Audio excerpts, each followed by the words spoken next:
Oleksandr Usyk has surrounded himself with some big, powerful sparring partners as he looks to retain his 3 major sanctioning body heavyweight titles on August 20th against Anthony Joshua in Saudi Arabia.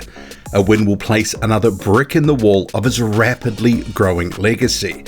For this camp, Usyk has been preparing in Dubai, and 3 of his former sparring partners from 2021 have returned. And that's where we'll start. Martin Bakole, the hard-punching Congolese fighter who is based out of Scotland, is in his prime years, coming off a career-best win in 2022 against French heavyweight Tony Yoka, the former Olympic champion from Rio 2016. Bakole, like Joshua, throws powerful straight punches, he can work in vicious body shots, and like some of the other heavyweights in this camp, he is also very familiar with Joshua, having sparred multiple rounds with him in the past. So through his height and dimensions and experience, he should be able to mimic some of what Joshua will do, at least on the power front. And remembering, with Joshua vowing to be more aggressive, it's likely Team Usyk is preparing for every eventuality, including a Joshua who will box from the outside and be more aggressive in spurts. And someone like Bakole, he can keep it long, but also he can maul on the inside when needed. He added value in Usyk's camp in 2021. No doubt he's done the same again. Returning to the fold in Dubai is Usyk's countryman, the 6'9" Oleksandr Usyk, who's got a decent jab. He moves extremely well for a man his size, and in general is an improving fighter.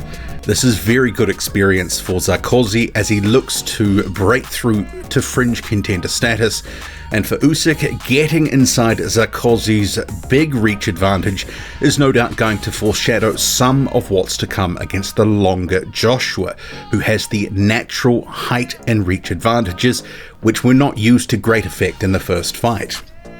The hard-hitting Kazakh Nursultan Amanzolov, also known as the Night Train, is back for another Usyk training camp, with the 29-year-old prospects manager having been quoted recently in the media as saying there's been some torrid sparring between the Night Train and Usyk being in fine form ahead of the rematch.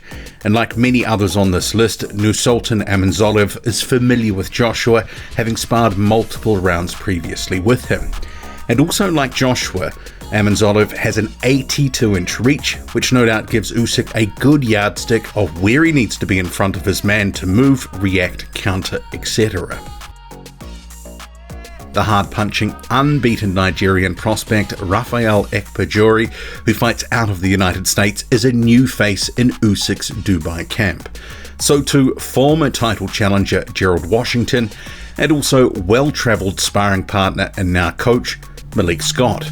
And we'll start with Scott first. He very publicly announced his involvement with the Usyk camp with the post that's on screen.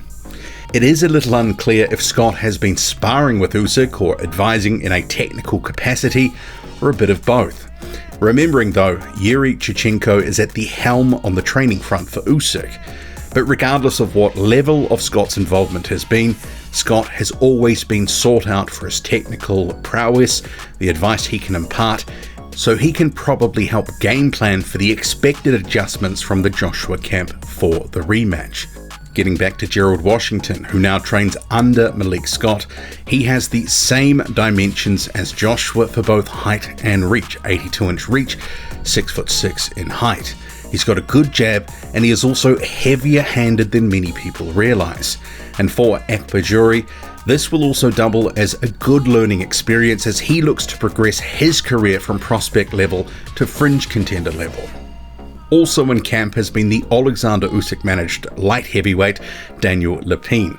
He's got a spot on the rematch card in Saudi Arabia, and with his speed, reflexes, size at 6'6", plus also he's a southpaw, it will also offer a little something different to keep Usyk on his toes. From the caliber of the sparring partners, it is again evident Usyk is not cutting corners. He is preparing to cover multiple strategies that Joshua may look to implement come fight night.